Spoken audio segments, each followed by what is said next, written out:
এই ক্লাসে আমরা ফিউচার কন্টিনিউয়াস টেন্স শিখবো।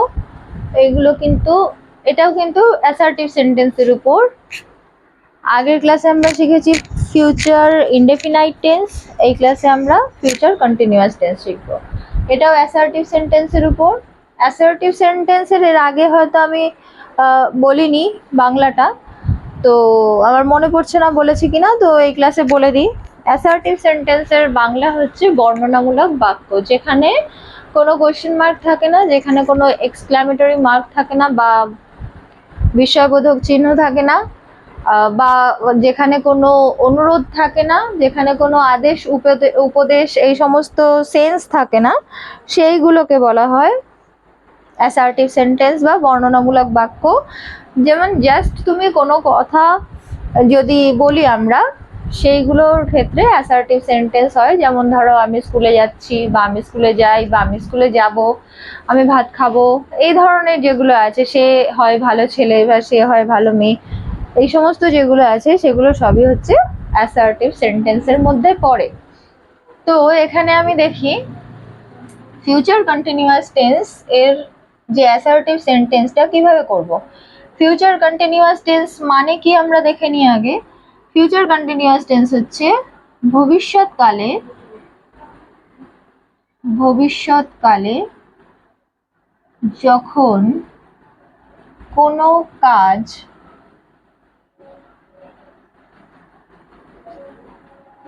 চলতে থাকবে বোঝায়। চলতে থাকবে বোঝায়, তখন সেটি ফিউচার কন্টিনিউয়াস টেন্স করা হয়।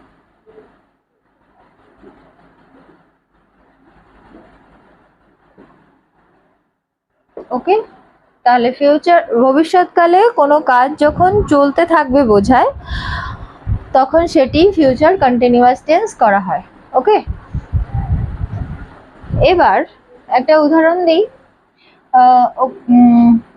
বাংলার রূপটা দেখে নিই আমরা। বাংলার রূপ কি? একই রকম ভাবে এখানে যেমন লেখা আছে না চলতে থাকবে, একই রকম ভাবে করতে থাকবে, ঘুমাতে থাকবে, পড়তে থাকবে। এবার থাকবের ফর্ম চেঞ্জ হবে, থাকবো, থাকবে, থাকবে, থাকবি, এরকম ধরনের যেগুলো হয়, মানে পার্সন অনুযায়ী এই সেন্সটা চেঞ্জ হবে। তো এরকম যখন থাকবে, করতে থাকবে, ঘুমাতে থাকবে, খেতে থাকবে, যেতে থাকবে, এইগুলো হয় ফিউচার কন্টিনিউয়াস টেন্সে।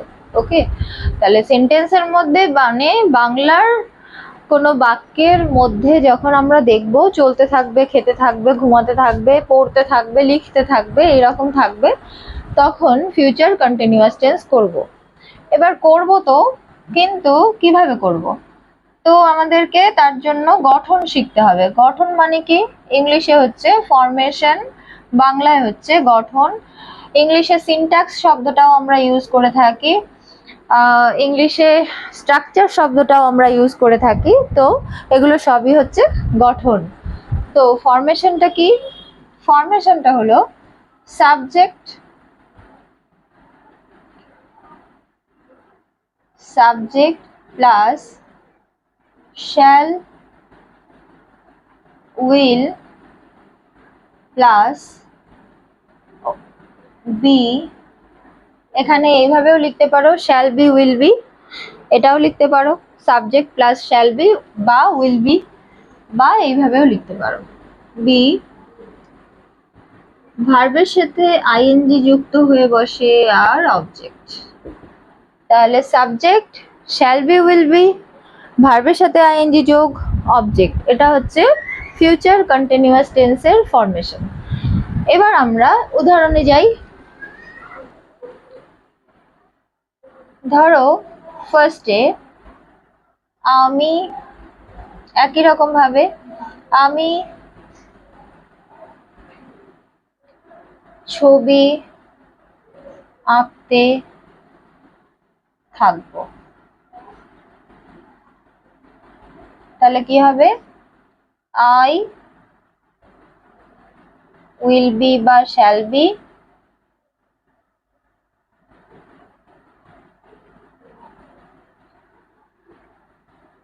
আচ্ছা, উইল বি আর শ্যাল বি কোথায় কোথায় বসে সেটার ক্লাসটা আমি দেব বলেছিলাম, কিন্তু এখনো দিতে পারিনি, সরি তার জন্য।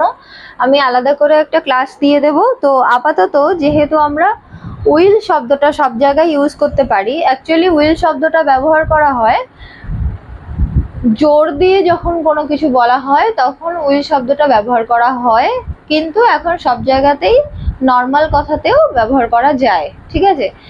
তো যেমন কি আমি যদি এরকম বলা হয় আমি ছবি আঁকতে থাকবো, মানে এটা শিওর যে আমি ছবি আঁকতে থাকবো, তখন I will be drawing the picture, এটা বলা যায়।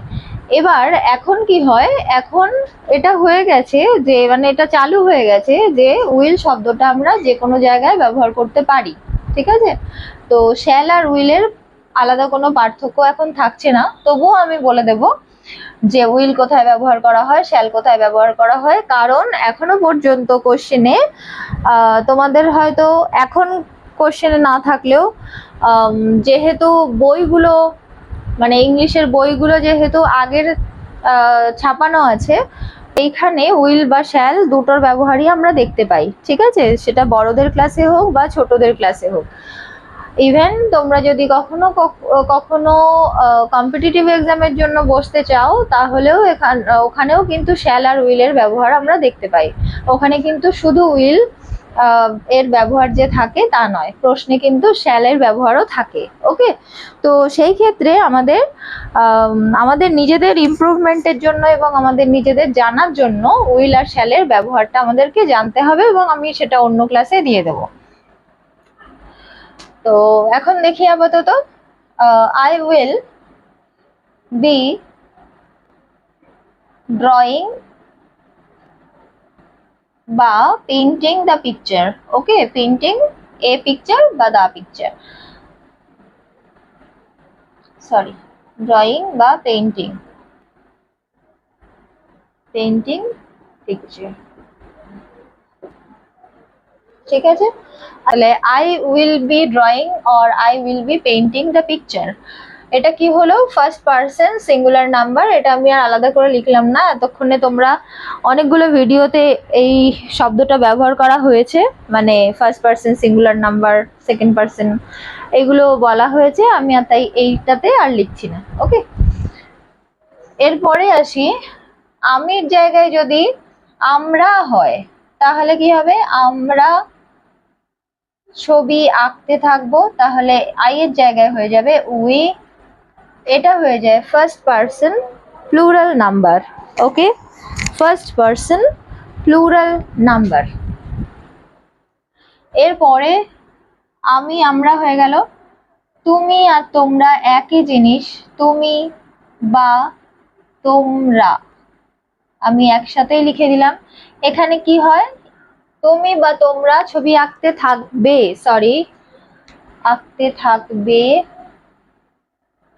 তাহলে কি হবে, you will be drawing the picture, drawing or painting the picture. এরপরে আসি, আমরা গেল, তুমি তোমরা হয়ে গেছে, এরপর সে তাহারা, তাই তো। তাহলে সে ছবি আঁকতে থাকবে, কি হবে, he or she will be drawing the picture. হলো, এটা কি হলো, আগেরটা কি ছিল, ইউ মানে তুমি তোমরা, এটা কি ছিল, এটা ছিল সেকেন্ড পার্সন সিঙ্গুলার নাম্বার এবং প্লুরাল নাম্বার বোথ, দুটোই কিন্তু ইউ কে বোঝানো হয়। তাই এখন যেটা করাচ্ছি সেটা হচ্ছে he or she will be drawing the picture, সেটা কি হলো, সেটা কি হবে, সেটা হচ্ছে থার্ড পার্সন সিঙ্গুলার নাম্বার। ওকে, এরপরে কি থাকছে, এরপরে থাকছে তারা, তারা ছবি আঁকতে থাকবে, তাহলে কি হবে, they will be drawing the picture, they, তারা ছবি আঁকতে থাকবে, they will be drawing the picture. এটা কি হলো, এটা হলো থার্ড পার্সন প্লুরাল নাম্বার।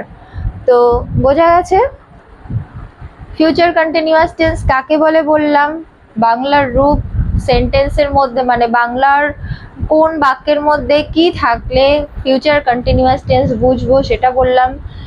এগুলো অ্যাসার্টিভ সেন্টেন্সের মধ্যে পড়ে সেটা বলেছি।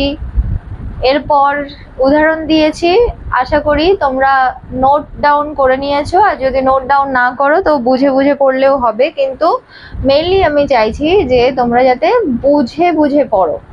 ওকে, আজকের ক্লাস এই পর্যন্ত, পরের ক্লাসে আবার দেখা হবে।